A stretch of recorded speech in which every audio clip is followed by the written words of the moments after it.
God, who out there remembers these death machines, eh? The Huffy Green Machine Mini Tricycle. Look at this thing. You literally pulled the handles and the back tires steered. It wasn't the front tires, and you pedaled off the front. These things were crazy, and you could top roll them so hard. They're on clearance for $47. If I was a kid, I'd want one. Oh, hey there, folks. How's it going today? You're probably wondering, hey, what the heck were you doing showing that big wheel at the beginning? I was looking on the Canadian Tire website because I need stuff for today's project. Today's project consists of, guys, we need to fix that bike. We can't go biking today. Why can't we go biking today? Well, you know, this might have something to do with it. Yeah, it's been raining all freaking day.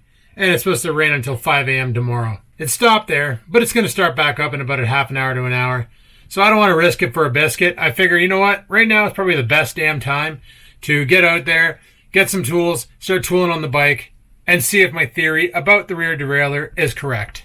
Now, if you missed yesterday's video, hopefully you didn't, but then again, it turns out you probably missed the parts where I was talking about this, because this camera, the DJI, has a wind filter that basically, instead of trying to knock out the bass, it also knocks out the volume to block out wind noise, which kind of sucks the way it works. Anyway, my big theory is this. The derailleur on the bike, like when I watched Seth's bike hacks and found out that it could be a bent hanger, his bike does it all the time when he was in 3rd, 4th, and 5th gear. 6th and 7th was fine, and the front derailleur didn't freaking matter.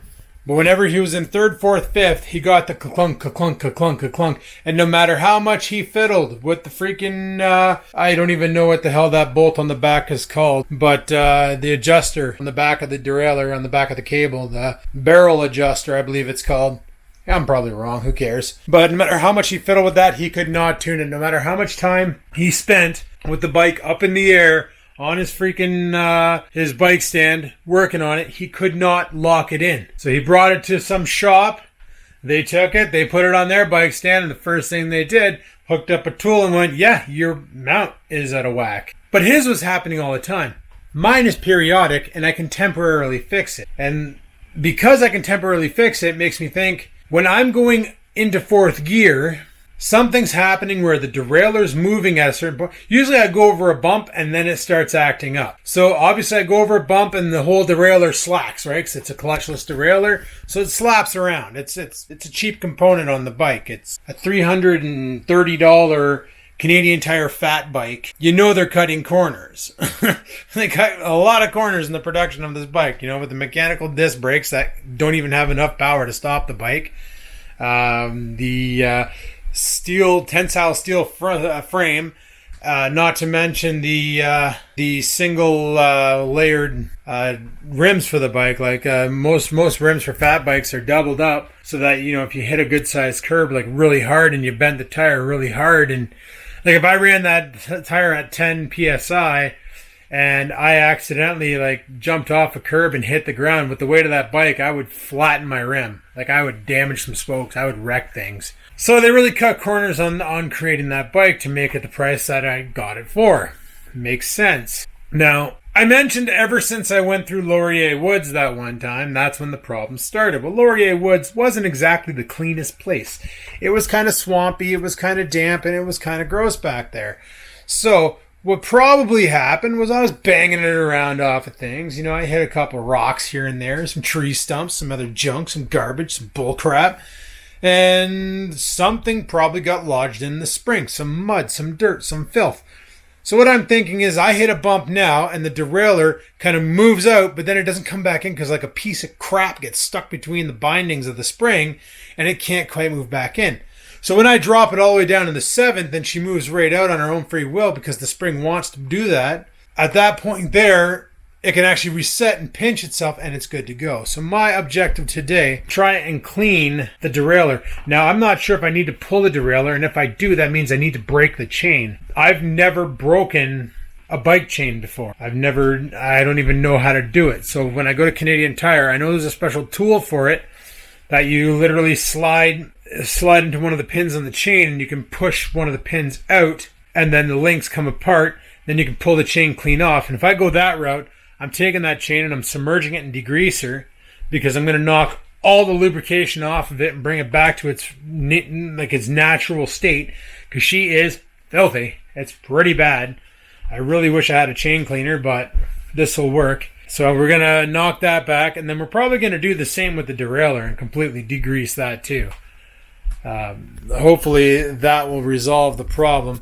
I want to check the spring. I'm going to have to take the derailleur off, and I know for a fact, because my derailleur is cheap and it is riveted closed, the only way to take it off is I got to break the chain. So without further ado, guys, we got to get over to Canadian Tire, because that's the only place I know in town that sells the crap I need.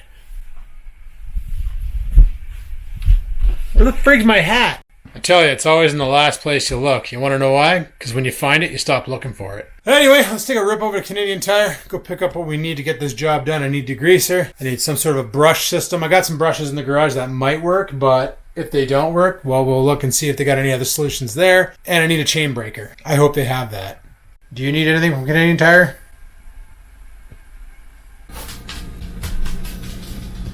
I'll take that as a no. All right, people. Let's pitter-patter and have at her. Let's go to the only place I can think of, get parts to do what I want to do. Sure, there's bike shops and stuff, but whatever. Let's go to Canadian Tire. All right, people, we're down here at Canadian Tire. I'm not going to bring you guys in with me while I go hunt. Reason being is they kind of frown on the whole videotaping inside of there, and I don't blame them. It's kind of not cool to do that. You know, I'm no Hollywood producer, so I'll show you what I get when I get out. All right, talk to you in a bit. I have no idea how that happened. I reached in my pocket, pulled out my keys, and the other end wasn't attached to it because they're right here. No idea how that broke off. Quality. Anyway, we got some stuff for this project. Fixed the bike. Let's go home and I'll show you what I got. All right, guys. Let's go ahead and go into the garage and I'll show you what I got for this project.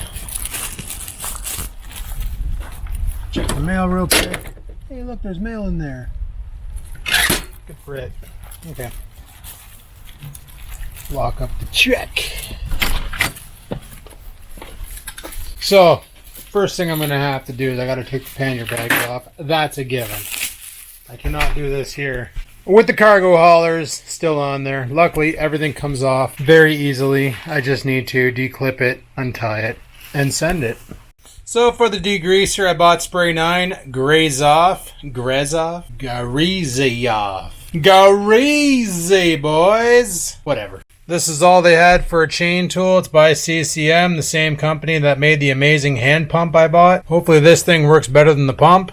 And to scrape away any of the friggin' nonsense and BS that I find inside of the derailleur, we got a 3-pack here. We got some nylon, some, I don't know if that's copper or whatever, and some steel braided brushes here. So that should work. So first thing I need to do is make some room. You guys like the fact that I'm using a chair to hold my tent? All right, let me get these pannier bags off and then we'll come back. Oh, it looks so naked now. All right, so I just fired them over there. Probably knocked like 10 pounds off the bike. Bet you now I could pedal it like no other. But, well, I got everything off. I might as well check to make sure everything's still tight.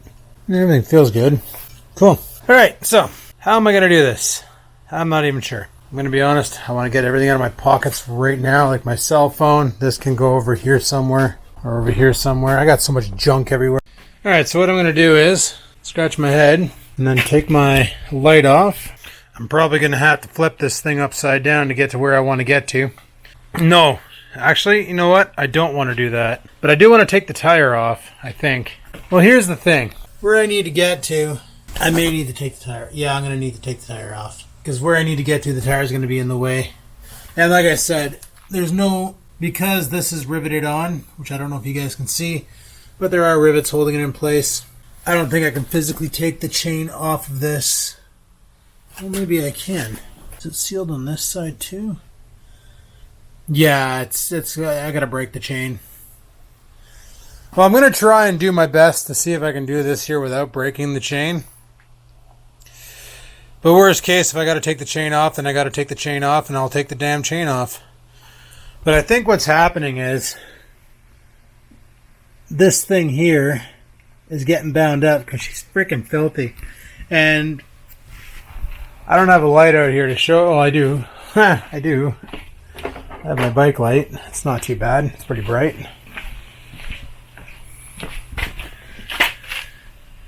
I don't know if you can see that spring in there, but she's pretty gunkified. That's what made me think that's what the problem was, is that the spring is pretty gross and not lubricated. So what's happening is I'm cruising along and everything's all hunky-dory. I hit a bump, the derailleur slaps up and then gets out of position, and it's trying to make it shift into another gear, and it's ting, ting, ting, ting, ting. And then it gets really, really, really freaking loud as the derailleur's knocking, but it's not shifting until I put it in 7.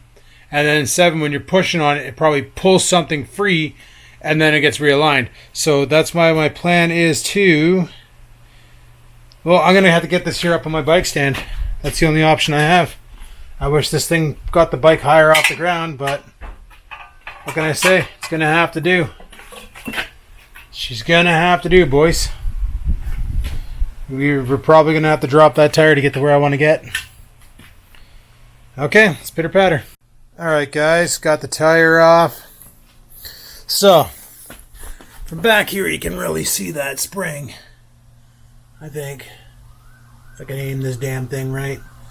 And she's pretty chunky. Not even going to sugarcoat it. Also, the wheels on this thing are pretty gooey. So I think what I'm going to do is I'm going to spray everything down with a degreaser. Start brushing. Well, it's probably hard to see. Let me get my light. We cleaned up that spring freaking nicely. So you can really see in there now. I'm going to do some more detail. I want to clean up these jockey wheels, get all that crap off of them, because there's mud and stuff in there that needs to go. I wish I could strip the chain off. I just want to avoid breaking the chain if I don't have to. Because if something happens, I actually do physically break the chain, then I'm pretty much boned and got to go back to Canadian Tire and buy a new chain. And they didn't have any left in stock, so that option is Audi 5000. So whatever I can do here to get this here back up and running, that's what I'm going to do. I'm going to douse it in some grease after to lubricate everything up. And we should be pretty good. Hopefully. Anyway. Alright guys, I got the tire back on, but there was something I wanted to show you here. Hopefully it's in the shot. You see this jockey wheel right here, right? And it's covered in grease. I got a flathead screwdriver. If you ever want to clean that off, simple hack is you just rest it against here, roll your tire backwards, and it will grab all the caked on smut right onto the head of your screwdriver. Beauty. Beauty.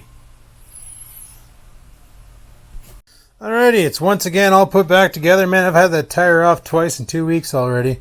Once to repair it, and hey, how much pressure is left in that tire? She feels a little soft. Where is my pressure gauge? It's probably in there. Oh yeah, guys, my little glow-in-the-dark Chinese light-up valve covers. Yeah, they don't work. They just for show. But they don't go. No, no. Okay, according to this gauge, I have 10 psi left, and I put 17 in there. So obviously the patch isn't holding up. Let's throw some more air into it and see what happens. If it blows, then we got a problem. I guess it's kind of hard to read that, but it says 5 psi. Well, it's just under 10. Like, this is winter riding where it needs to be. So, we'll have a look. Alrighty, just threw some more air in, and it's not easy to do one-handed, but now we have 17 pounds again. Perfect. Good stuff, good enough. We'll see if it holds out. We got a slow leak. Well, we're going to have to disassemble the tire again, and this time get a little more aggressive with a kit a buddy gave me. Basically it comes with the rubber cement, a bunch of different patch sizes, the sanding sticks to... It's meant for bicycles, motorcycles, ATVs, cars, all that shit. So that's what it comes down to. That's what it comes down to. Because buying a tube for this bike right now is near impossible. Nobody has them in stock. Front tire's still good. Back tire should be good. Okay, I'm gonna go for a rip, and we'll see how well it works. Is it gonna rain? It's likely. Tonight in North Bay, there's a moderate chance of scattered rain from now until morning. Whatever, we got testing to do. So, guys, load my gear in. Oh, I just found $4. Look at me go. Never say you're broke when you leave money lying around, that's for sure. Actually, you know what? I'm going to leave that actually in the pouch, because one of these days I might be out and about and be like, hey, I need a coffee, and I wish I would have brought change with me. And hey, look, I got change with me. I'm going to leave the pannier sacks off just for now. Of course, I'm going to tease myself because with the amount of equipment I have in those damn things. For sakes, I got this garbage can in the wrong place. Oh my god, this garage, I tell you, too much junk. That's going to be a video for the future. Skivinz does a dump run where I just grab all my shit and throw it in the garbage. Okay. Yeah, now the ass end feels really floaty. I don't have all that weight on it. Okay, so jump on the bike here. And let's go. Oh man, I'm in second gear. That's not a good idea.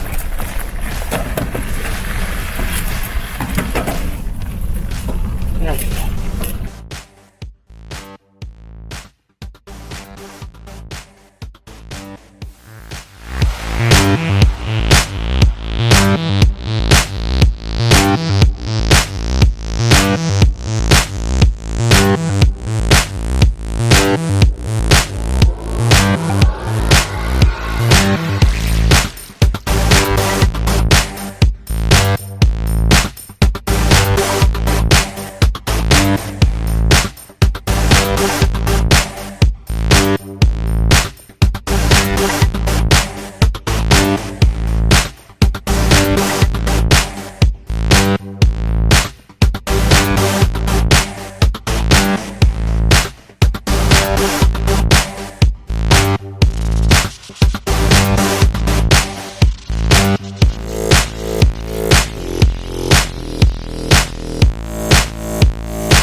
Quick little rip. Gotta test it out. I think the issue is I need to get it back up on the stand there and go through the gears and tighten up some cables, because I'm pretty sure after installing that trigger shifter and driving it for, I put about 600 kilometers on it so far, plus after installing that trigger shifter, that the cable stretched and now she's acting up because it didn't get half as bad as it normally does. So sweet. Something I wanted to do though right now is we went for a quick little rip, hit a couple bumps, bounce the tire around. Where's that valve? Where's that valve? Oh bloody hell. Alright, we're still sitting at around 17. It didn't really go down, so I'm going to check on it over the next couple days, and if it drops, we will deal. But I think for now, this bike is basically good to go. Valve, however, is a pain in the ass to put back on. Alrighty. Sweet. I'm going to head her back in the house and get cleaned up. Alright guys, for the next part of the video, what I want to do is a recipe that I saw on Facebook actually. And it's a breaded chicken, like a barbecue breaded chicken tenders. Now I didn't buy chicken tenders, but I do have this. I got some boneless, skinless chicken breasts. I got 2 of them here. So what I'm going to do is I'm going to chop these up into strips, and then we're going to do the rest of the recipe. Should be sweet. So I got these chopped up, managed to get 7 strips out of them, should be good enough. Now, only problem is, this recipe had them using a deep fryer. I don't have a deep fryer. I'm going to use an air fryer. Is it the same? Hard no. Will it work? Hopefully. So as I've learned from when I did the breaded fish video where I tried to deep fry it on the stove, in order to do it properly, you can't just dunk it in flour and drill it to the friggin' the oil. You gotta use a dredge. Now, some people use egg. Some people use, I think that's all they use is egg. However, I have seen people use other things like mustard, ketchup, and in the case of tonight, barbecue sauce. That's right. They dredge it in a barbecue sauce. I've seen it done with a sweet barbecue sauce, honey barbecue sauce from, what the heck is that company? You know, they use all sorts of different barbecue sauces. What I'm going to be using is, I bought this back when I did the ribs, when I went out for the 6-hour bike ride and I let my slow cooker cook the ribs for me. This is Bullseye rib sauce, rib and chicken sauce. It's sweet, smoky, chicken, and rib. So what we're going to do with this is we got to add some to a Ziploc bag. And this is my last Ziploc bag. Remind me next time I'm at the dollar store to buy more Ziploc bags. I can already see the comments now. Hey Adam, next time you're at the dollar store, buy some Ziploc bags. Thanks for reminding me. We'll go ahead and pour the sauce into the bag. You don't have to pour the whole container in there. This container only had about a quarter left, so I'm just dropping it all in here because why not? All right, so once you got that, the next step is you want to throw your chicken in there. Probably won't be able to get it all in there. We'll get 3 in there. Should we try for, you know what, let's try for all. All or nothing, right? Isn't that something that people said with swords? I think they were called rapiers. Let me see if I can get the rest of this crap out. Unless I do the old college. Hey guys, have you ever been to college and you had to buy ketchup on a student income, which is nothing? You learn neat tricks on how to get all the ketchup you can by doing this technique.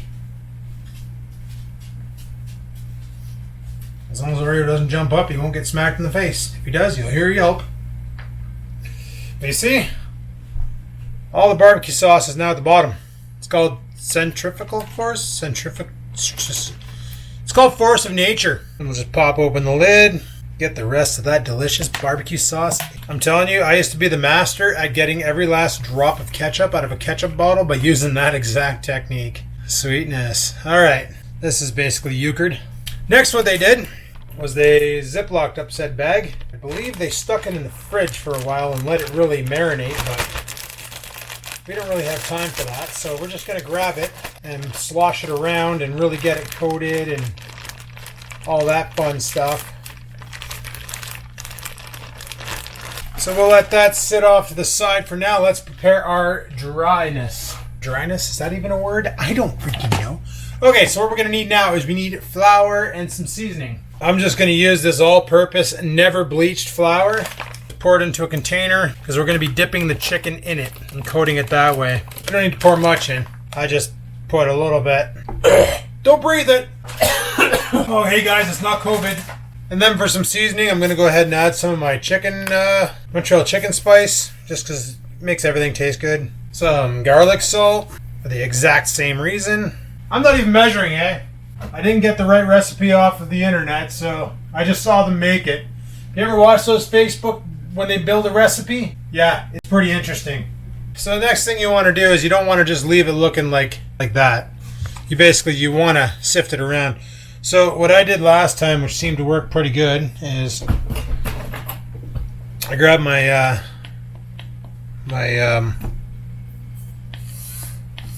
my power thing here and just went inside and did one of these, which blended everything together.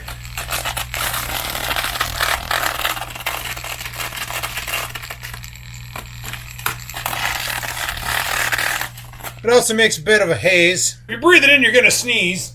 And then once you have that, you got your dry. All you need is your wet chicken, dip, and then air fry it. So let's go ahead, grab a piece of chicken, fire it into that flour, coat it nicely. You know what? I'm going to sit this down over here.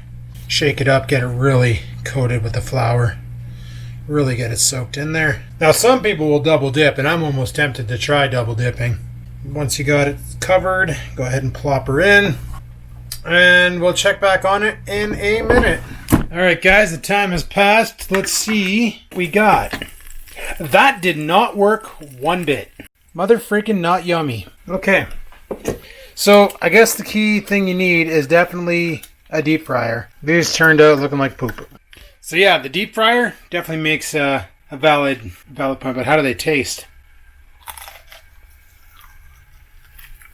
Very hot.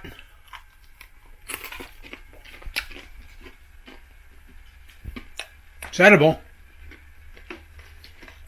I'll eat it. So, if you have a deep fryer, the recipe works.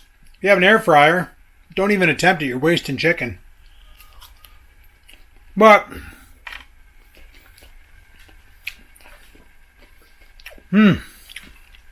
that's neat though. Because when you bite into it, you taste the seasoning I put in the flour, but then you get the barbecue sauce right after. God, I wish I had a deep fryer. Alrighty, well, we got 3 more to go, so I figured we'll double dunk them and see how they turn out. They're not too bad. It just would have been better if I had a deep fryer. They're edible. It's just they don't look like they did on Facebook. That's for sure. Okay, I gotta put a charge of this camera. Alrighty, guys, I put the other ones in the air fryer. The 3 of that. And I double dipped them, so I put them like barbecue sauce, flour, barbecue sauce, flour. And they turned out just as shitty. Okay. Like, they look like petrified cat poop. How do I feel about this, you ask? Does that explain it? Now, there's probably a proper way to do these in the air fryer, and I'm just too stupid to realize how to do it. Saint sacrificial mood zit that battle wet. But the real question is how does it taste?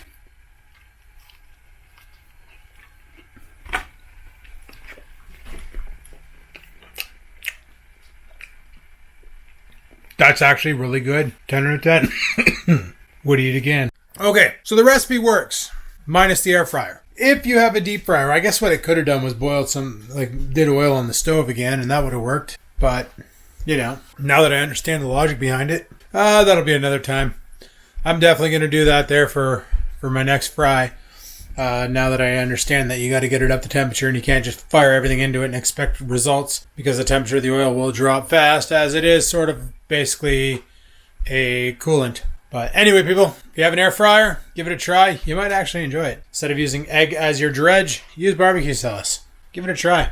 The video that I saw, they actually bought pre-cut strips of chicken. When I was at the grocery store, it's ridiculous. You can get 570 grams of chicken breast, which is like 3 chicken breasts, for $6.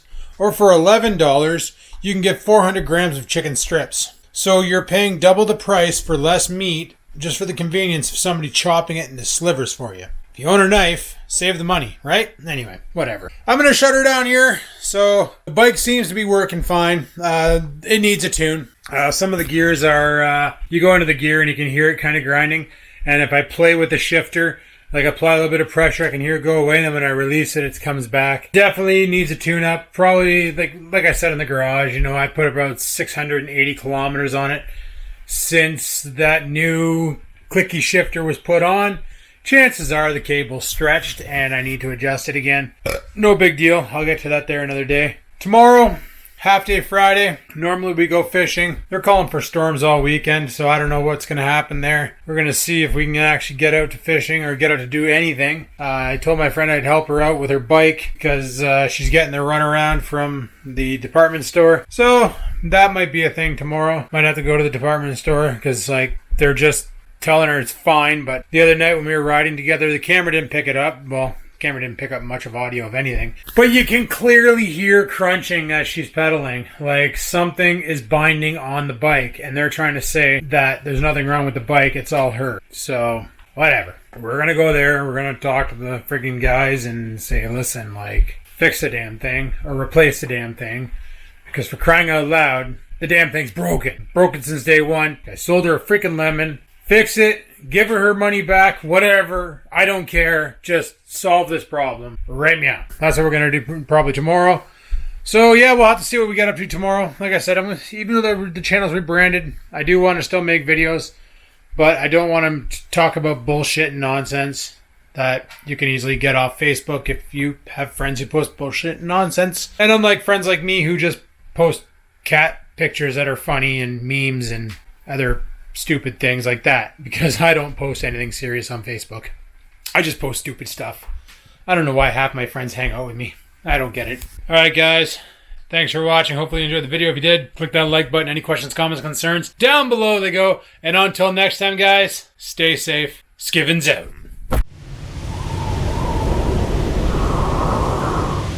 Sit, stupid, sit. Good dog.